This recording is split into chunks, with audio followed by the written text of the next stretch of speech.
Greetings and salutations, everyone, and welcome to today's bonus upload. Before we jump into it, a couple quick links. As many of you know, I rely on Patreon, PayPal, channel membership, and the merch to help the channel to continue to grow and go. Links to Patreon, PayPal, and channel membership is in the description below. Merch displayed directly under the video. Also, Dogman Frightening Encounters, Volume 1 through 3, the audiobook versions. They were written and researched by Tom Lyons, narrated and produced by me, Jeff Nadolny. Those audiobooks are available on Audible, Amazon, and iTunes, links to which are also in the description as well. And finally, last but definitely not least, if you'd really like to help support the channel to continue to grow and go, simply subscribe. It does not cost a cent. Click that like button. It takes half a second.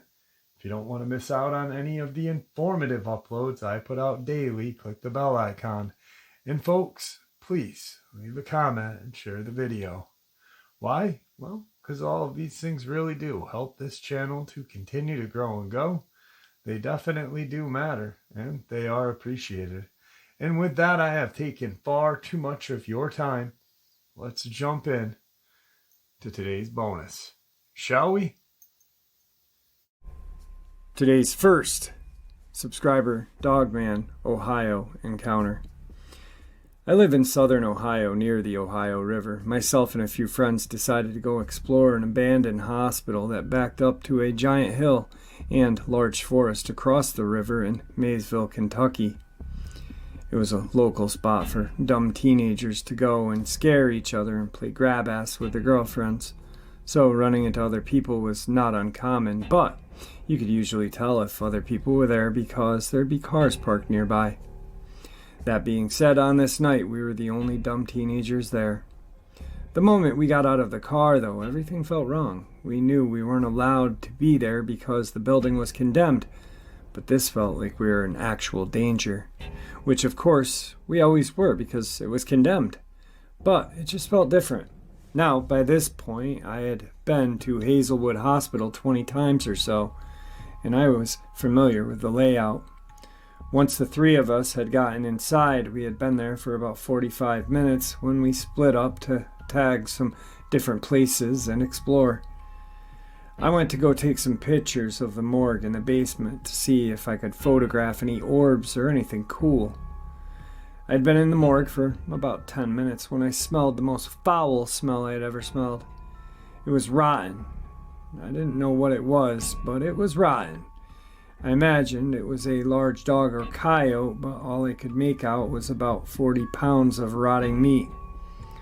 I had just started to look at the meat chunk when I heard the slam of the steel door and what sounded like running through puddles of water, which meant whatever it was in the basement with me because the floor had 3 inches of standing water in it. So naturally, I figured it was my shifty friends playing a prank on me. That was when I decided to get them back and scare them before they could scare me. Now, the way the morgue is set up, you could actually climb on top of the coolers they use to store the bodies. So I hopped up there and laid in wait to scare my friends. And I had been there no more than a minute when I heard screaming. Now I've known my friends my entire life, which at this point had been 19 years. I've never heard screaming like this. The scream stopped, and I heard hard footsteps running above me, and what I can best describe as pounding. Now, I'd be lying if I said I wasn't freaked out a little, because that was not like my friends. It was usually hiding behind a corner and jumping out and saying, "Gotcha." This was different. This was dread, and I started to feel it. As I continued lying there, about 5 minutes had passed when I heard panting and footsteps in the water. They were getting closer. That was when I smelled a wet dog. But it wasn't just a wet dog I was smelling. I was smelling the same smell of rot as well. Then another steel door slammed, and I could tell it was the same door I passed before I got to the morgue's door. The panting was even louder now, and honestly, it sounded more like labored breathing and sniffing. Now at this point, I'm terrified, trying to slowly back away from the edge of the cooler I'm on, so I can slip behind the wall of the cooler. The cooler backs up to the drop-in boiler room, and I'm almost to the end of the cooler when I hear the morgue door slam open and break the tiles on the wall with the handle. I'm less than 35 feet from whatever is panting and smelling like death, and all I can think is, run, run, run. I could hear sniffing, and then I heard the deepest, most menacing growl I'd ever heard. The movies and shows don't do justice to just how deep and rough a growl of the size sounds. It was scaring me, sniffing me out. It was actually smelling where I had been. I dropped down behind the wall in the boiler room, and I thanked God the door that connected the morgue to it was blocked with some old gurneys and a locker on its side, which I thought would stop this thing from getting in. I was wrong, very wrong. I hadn't been in the boiler room 30 seconds before I heard the pounding and scratching on the steel door. It sounded just like Freddy Krueger trying to carve his way through the steel door. Then I heard the sound that still haunts me to this day. It howled, and I mean it bellowed a howl so loud I had to cover my ears. Now on the other side of the boiler room was the access to the generator and the dock doors trucks used to unload, and the hillside that led to the woods. When I reached the other side of the room, I could hear this thing slamming into the door and knocking the lockers away and the gurneys. I opened the door to the dock room, and when I looked back, I saw the arm of this creature sticking through the opening it had made, and it was just like a horror movie. It was gray and brown, massive fur, but it looked like a human arm. But it didn't, because the hand was all wrong. The hand had 5 digits, but the claws would have made a bear run in fear. I slammed the door behind me and ran for the dock doors. The dock doors would not budge, and I could hear the gurneys overturning and the lockers sliding on the floor. It was getting through, and the only thing between me and it now was a single door. I ran to one of the windows by the dock doors and proceeded to bust it out, which mangled my hand from the glass. Then, as I was pulling myself through the window, I heard the door get slammed into, and one of the hinges completely flew off the door and hit the wall. I tumbled out of the window and hit the cold, wet ground. When I stood up, I saw it in the doorway. Now, I'm 6'4", 250, not little by any means, and this thing took up the entire doorway. An 8-foot, 3-foot wide door. It was covered in head to toe gray and brown fur. It had a very narrow snout, almost like a Doberman Pinscher's, and its ears were just barely visible from the doorway. But I could tell they were pointed up, just like dogs. I couldn't believe what I was seeing. I was completely paralyzed. This thing was staring right into my soul, looking at every delicious part it was going to enjoy. I never felt like an item on the menu, but I can tell you it is terrifying. Then it snarled, and that woke me up from disbelief of what I was looking at. I turned and ran. I ran up the hill into the woods to get around the hospital to get back to the street where the car was parked. I hadn't made it 25 feet when I heard the clawing get out of the window. I knew I would never make it to the car this way, so I ran back towards the hospital where the fire escape ladder was. I had used the ladder before to climb to the roof and take pictures of the entire town. I completely skipped the first 3 rungs on the ladder and was now inside the enclosed part of the fire escape. Again, this thing howled, and I could feel waves of pure terror fill my body. My hand's killing me at this point, and I'm getting blood on everything, and just as I'm reaching the first floor window I could climb into, this thing slammed into the fire escape ladder, knocking me down a couple rungs. It leapt onto the outside of the fire escape and began clawing at my feet. Just as I reached the window, I felt it. Pain like nothing I had ever felt. It grabbed just above my ankle and yanked. and in doing so shredded my boot, the end of my jeans and my legs. I was able to pull myself into the first floor window, and I heard it push itself off the fire escape and head back the way it had come. Now at this point, I'm dragging my left leg, trying to keep my right hand in my hoodie pocket. The entrance we came in from was about 150 feet away down the main hall and around a left turn. As I'm halfway down the hall, I hear the steel doors slam again. I'm dragging myself down this hall, just trying to stay focused on getting out of this place. Then the howling starts again, and I can hear it getting closer. I make the turn and hear the pounding coming up the stairs from the basement. I make it to the entrance and hear the padding of hands and feet on the floor. I made the mistake of looking back just as it rounded the corner. It was running on all fours like a real dog. I bolted down the hill towards the street where the car was parked and realized the car was gone. They had left me. My only way of escape was gone. I just zoned out and kept running down the hill. My leg was throbbing, my hand was in agony, and all I could think was, I'm going to be doggy kibble. Finally, I made it to the first house I could find, and I ran full force into the door and began pounding on it like a crazy person. Thank the Lords this little old woman was home, because she opened the door and I literally fell inside just before I kicked the door closed. Standing on two legs at the other end of her driveway was this monster. I broke down in tears. I didn't know what to do. Luckily, the old lady had called the cops because a crazy person who's bleeding everywhere just fell into her home. When the police got there, they asked me what had happened. I told them the same thing I said here, and of course they didn't believe me, thought I was on drugs. EMTs took me to the hospital, and when they did blood work, they found no substances in my system. They then concluded I was attacked by a wild dog. I ended up 36 stitches in my leg, 17 in my hand. I got a rabies shot and told the local wildlife officer my story. He informed me that they had reports of wild dogs running around the outside of town, ransacking garbage cans and killing some local pets.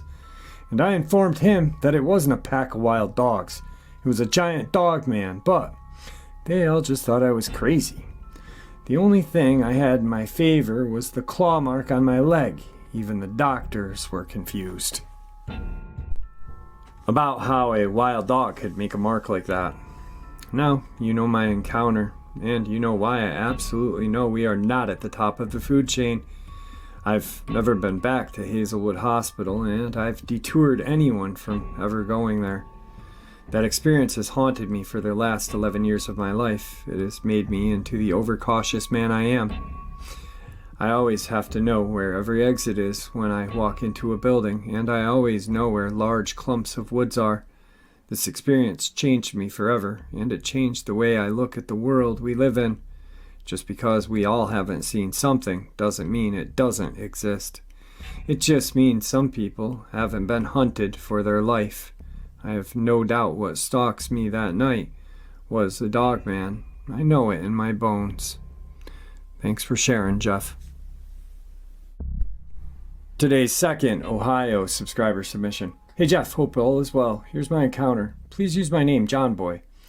I'm 50 years old from South Central Ohio. My brothers and I have been running around in the woods day and night since we were kids. It was late summer 2013 in Orgenia, Ohio. We were planning a late night catfishing trip on the Little Miami River.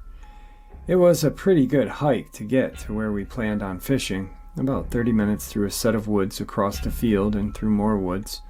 At around 11 p.m., with only the moonlight and a couple of flashlights to guide us, we reached our destination, rigged our lines and baited our hooks and threw out our lines and kicked back and was enjoying the cool night air when our peaceful night was suddenly interrupted. By peaceful, I mean no crickets, no tree frogs, none. The usual sounds you'd expect at a river on a warm summer night. We heard a loud howling roar from across the river. My brothers and I looked at each other, and before any of us could utter a word, there came a crashing from the woods across the river, and a huge silhouette or shadow was standing at the edge of the woods close to the river. All we could make out was a black shape standing at the wood's edge, just out of reach from our flashlights. It looked to be somewhat human-like, but much too big to be a man, and appeared to be somewhat hunched over. If I had to guess its height, I'd say 8 feet or so. We only saw it for a couple of seconds, then another howling roar sounded, and which vibrated through my chest. Without a word, we jumped up and grabbed our poles, and without reeling them, started running back the way we came, hooks and lines getting tangled in the trees until our rods were pulled out of our hands by the trees and brush. We just left the poles and kept running. I think the poles are still in those woods to this day. We exited the woods a lot faster than we entered them. 3 grown men running like scared little kids. We have returned recently during the day and were going fishing there until I felt uneasy and I couldn't. We left. We agreed not to tell anyone about that night and haven't until now. I talked to my brothers and they agreed to me telling the story to you. I believe Ohio to be a hot spot for Dogman, and with the recent upload about the Ross County, Ohio brothers that took down a Dogman, I felt compelled to share my encounter. Thank you, Jeff, for all you do. I appreciate it. God bless. And here is that encounter that he just mentioned. Hey, Jeff, please don't use my real name. This encounter happened to my brother and I in the late 80s, early 90s. It was the second day of deer season in southern Ohio. My brother had a .358 Winchester and I had a .308 Ruger, which you are not supposed to be hunting with. The farm we hunted on was rented by my dad's brother. I've hunted on this farm from 1966, when I had turned 13. Now, the day had started early, like all deer hunts do, on the stand by 5:30.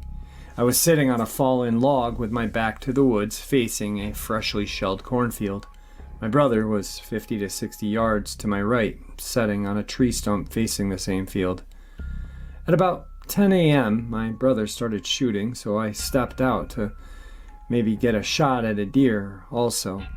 Only, when I stepped out, it wasn't a deer my brother was shooting at, but what looked like a giant German shepherd charging at him on its hind legs. So I raised my rifle and shot, hitting it in the right shoulder, and the second shot hit it in the head. It fell down right as it swept at my brother. I ran down to where my brother was there. He had a slash on his left shoulder. I think his coat kept it from being worse. So we got to our Jeep and took him to our uncle's house and called the squad. When it came, so did the sheriff and the ODNR, because my aunt had said a wild animal attack. I have a friend I knew from the ODNR who was hunting on another farm. He arrived also. My brother went in the squad, and I took everyone back to look at what we described, to have a look-see. No one believed us, so seeing is believing, right? This thing we had shot looked like a werewolf, long black hair like a wolf. Its belly fur was white, paws and fingers like a raccoon, only huge, and claws 3 to 4 inches long. Rear feet like a raccoon, only 15 inches long. Teeth just like a giant dog or wolf, very muscular upper body. And the legs very not wolf-like and way more man-like. Long dog-like muzzle, pointed ears on the top of its head. My brother had shot it 4 times in the chest area. I had shot twice, once in the right shoulder area and the headshot. No one from the ODNR or sheriff knew what it was, and they took tons of pictures of it. Now, this was before I had a cell phone and I didn't have a camera, so I asked my friend from the ODNR if he would get me and my brother some pics. He said yeah, and a few weeks later I asked him about the pictures and he said none of them developed. This is what my brother told how this unfolded. He said he saw 3 what he thought were German Shepherd dogs coming across the cornfield, kind of loping along towards him. And he didn't give it much thought because the neighbor farm had some dogs, but as they came closer he noticed they were huge, so he started keeping a closer eye on them. He said when they got to 125 yards away, they stopped He said the larger one growled and looked at him, almost smiling/grinning. The other two started running to my brother's right. And the larger stood on its hind legs and charged at him. That's when he started shooting, and I came into the picture. They decided to wait till the next day to retrieve the body, so they left a new ODNR game warden there to stay overnight, and all through the night he heard howls and shrieks. His words. He had fallen asleep later, and when he woke up sometime after 8 in the morning, the werewolf body was gone. Nothing was ever done or said about it that I know of.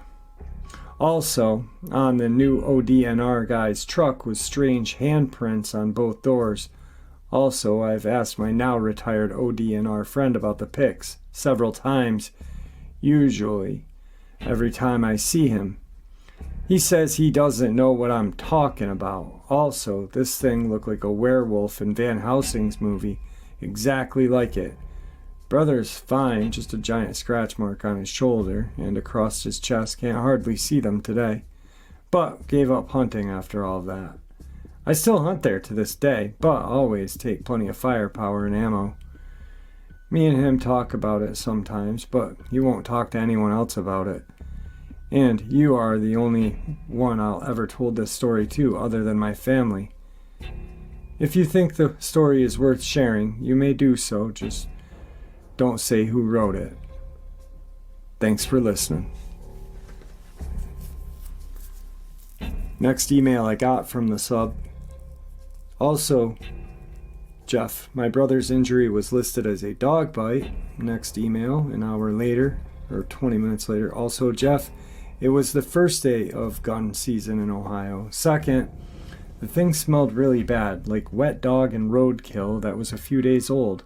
Don't know if I said that before. Thanks again. Third, sorry Jeff, old memory. Creature was around 7.5 foot tall. My brother also said when he first saw them, they were on all fours but walked very odd, and also said when the big one charged on its hind legs, the other two ran off on all fours. Now, I did interview with him, and it was a great interview, great guy. Sometime in the near future, I'd like to get him back on if he's willing. I don't know if his brother ever heard the interview, but I think maybe he should play the interview. If you're listening, maybe try playing the interview that you and I did together for your brother.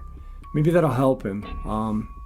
And maybe someday he'd like to come on. I think it'd be pretty cool if I had both you guys on, kind of like like an old, what were they called, party lines or whatever, and just talking about Dogman. Anyway, moving on. Today's fourth Ohio subscriber submission.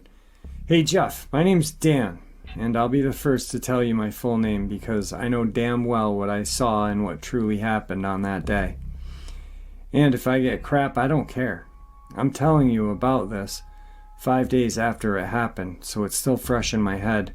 Because you know how you wake up from a vivid dream with lots of detail, then like an hour later you go and tell the dream to someone and it slowly fades away? Well, anyway, here's my encounter. The day was Wednesday, February 12th, 2020. I was coming home from work that evening, and my drive takes me about an hour to get home. I work near Columbus, Ohio, and live in Evansville, Ohio, so after I leave the big city and travel through the smaller towns, I'm left with about a good 30 to 40 minutes of nothing but back roads and farmlands. They are full of woods and flat farmland, so anyway, right as I was entering the last part of my way home, I turned off the highway and started towards the rural part. I'm listening to some Suicide Boys, de-stressing about the day. Then all of a sudden, I had this really bad feeling come over me. I got really nervous and looked in my rearview mirror, thinking that a cop may be nearby or sitting on the road somewhere. I was nervous because I'm currently driving with a suspended license, so I immediately slowed down a little and looked down at my gauges to check if everything's good. All good, I thought. Nothing wrong with the inside of my car, so due to past experiences, I looked for the nearest driveway to stop and check and see if my tires were flat. I pulled into what looked to be a state park entrance with woods on the side I pulled onto, and on another side of the road it was flat grassy field. Got out and checked the car over, tire by tire, making sure the lights were all working. So far so good, I told myself. I shrugged my shoulders, happy nothing was wrong. I go back around the driver's side to get in. Then, the left side of me, out of the corner of my eye, I caught movement. I turned my head toward the direction and had to squint to make sure I really did see something. I stared at the area for about 30 seconds to make sure I just wasn't seeing things. Then, all of a sudden, I see this huge black mass moving around in the field. From my standpoint, it looked like a big black bull. Dang, that must have been a prize-winning bull, I thought. Maybe it had gotten loose from a nearby farm. It wouldn't be too neighborly if I let it get away. So, me being the careful type, I opened my trunk and got out the aluminum baseball bat just in case it wants to be brave. I know how to herd cattle, for my family in Kentucky raised them, and I've been around them my life. So, I know how bulls can be. They are very unpredictable. As I start walking towards the bull, I'm thinking to myself, do I really need to do this? Why am I doing this? Well, to answer both my questions, I was raised to look out for your fellow neighbor. Besides, that bull was worth a whole heck of a lot of money. So I continue to walk slowly and carefully, not to spook it, because I don't want it to charge me. I relax my breathing and keep a tight grip on the bat and continue to walk towards the bull. So I'm 100 yards away from it, and all of a sudden a putrid, horrid stench hits my nose and I choke. I stopped, stunned by the smell, cough in response of the smell. And at that moment, what I thought was a bull turned around and looked straight at me. At that very moment, my breath left my body and my eyes widened. I felt the strength leave my body. Thing had beady yellow eyes, about 6-inch pointed black ears, and stained yellow teeth. Its gums glistened in the sunlight with saliva. Oh God, oh God, oh God, I said to myself, still not believing what I'm seeing. Our eyes locked and the whole world stood still. Time stopped. All I heard was my heartbeat and the low rumble growl that this wolf-like creature let out. This was a Dogman, I said to myself. It has to be. This thing is as big as a cow. I suddenly remembered my schooling, as in, do not make eye contact with a predator, as it sees it as a challenge. I bowed my head and held out my arm, showing that I'm backing off, and I am in no way a threat, all the while keeping my eyes on it and make sure it stays where it's at. I notice it raise to its hind legs to urinate. Great, I said, I'm in its territory, even more of a reason to get out of here. I must have been walking for what seemed like 5 minutes, thinking I gotta be at my car. I realized I've only taken like 20 steps, making no progress. I'm still looking towards the wolf, its eyes still fixed on me, like it's waiting for me to make a threatening move. My plan was just to ease back to the car and get out of there in one piece. Then, all of a sudden, as if karma decided to show up and give me the biggest FU, without warning, I let out the biggest and deepest sneeze. And as soon as I jerked my head back to see this wolf already charging towards me, my stomach drops, my skin goes clammy. Oh, great, I thought. I'm gonna die here being skinned like a cow. Quick thinking, I knew I'd never make it back to my car, and if I did, what would it do to protect me from this thing? So I decided right there and then, I'm gonna go out fighting. I switched my stance and gripped my bat as hard as I could. I charged, running and screaming at this wolf. It must seem stupid, like a death wish, but I was not about to die like a coward. The wolf was about 50 yards away. This creature's tongue hanging out, drool flying from its mouth. I could feel with each step it took vibrating the earth. I had to think quick. If I try to hit it in the head, I run the risk of it biting me or slashing me with its claws. So I decide I'm going to go with its hind legs. They are the smallest part of it. Then, just as soon as I made my plan, it jumped up and started running on its hind legs. 20 yards in closing. I only have one shot. I know it. won't kill it, but if I hurt it or stun it enough, I could give me time to get back to my car and leave. I let out one final war cry and the beast roared, shaking my insides.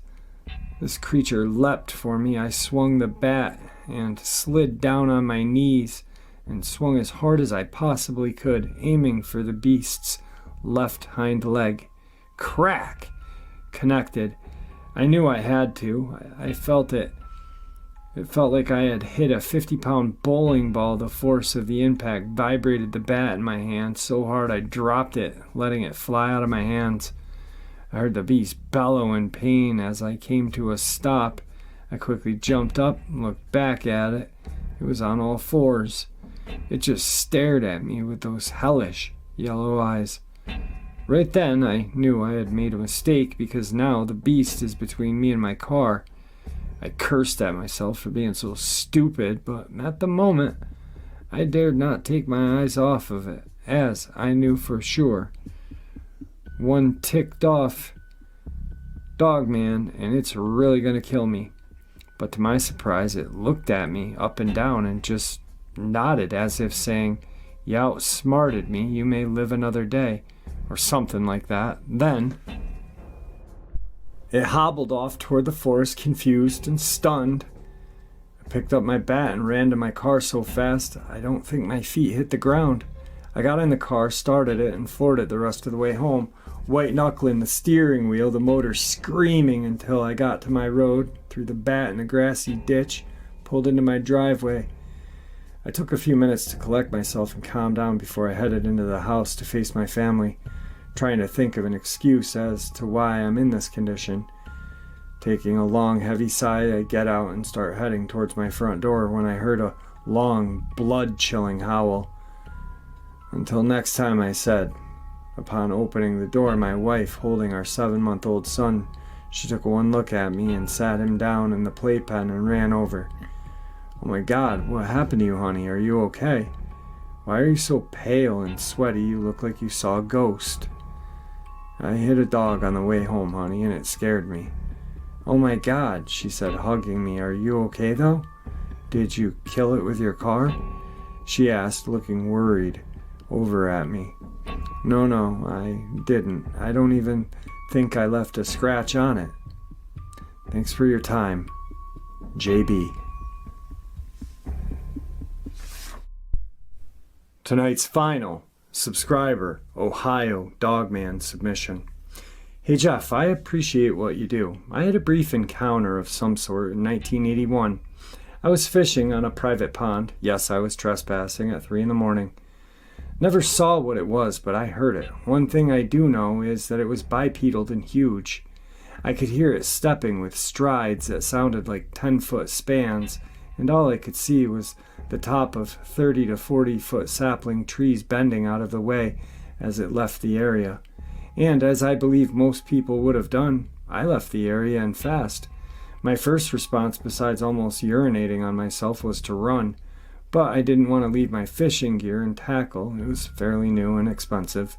So I grabbed it as fast as I could and unsheathed the cheap fixed blade knife. I ran as fast as I could, going around the opposite direction of the pond to get back to my car.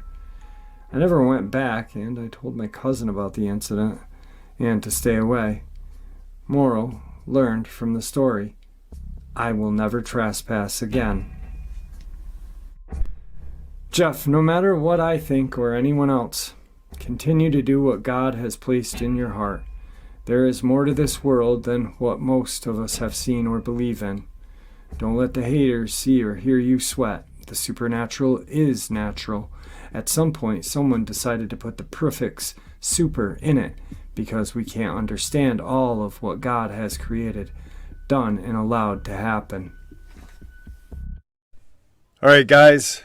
Like I said in the intro, I had some absolutely terrifying encounters out of Ohio. I hope you enjoyed them.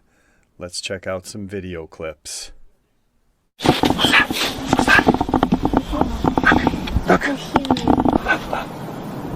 Listen, that's not human. It's not a human. That face is here at first, but no.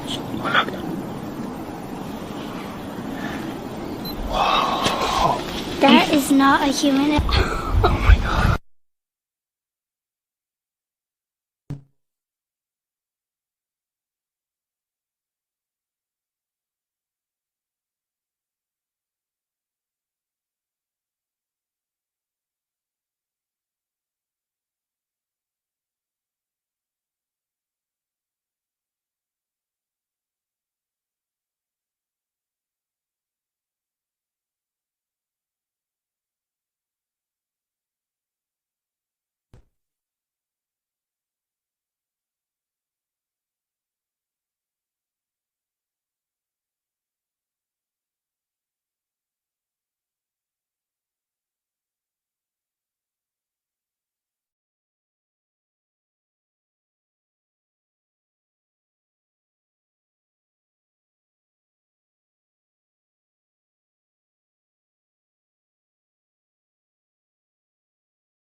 And there you have it, folks. I hope you all enjoyed today's bonus as much as I enjoyed sharing it with you. I'd like to thank you all for supporting the channel. It is, after all, your support that helps this channel to continue to grow and go. and what gives us all a place and a chance to share our experiences and theories judgment-free. Everyone is simply treated with the respect that we deserve.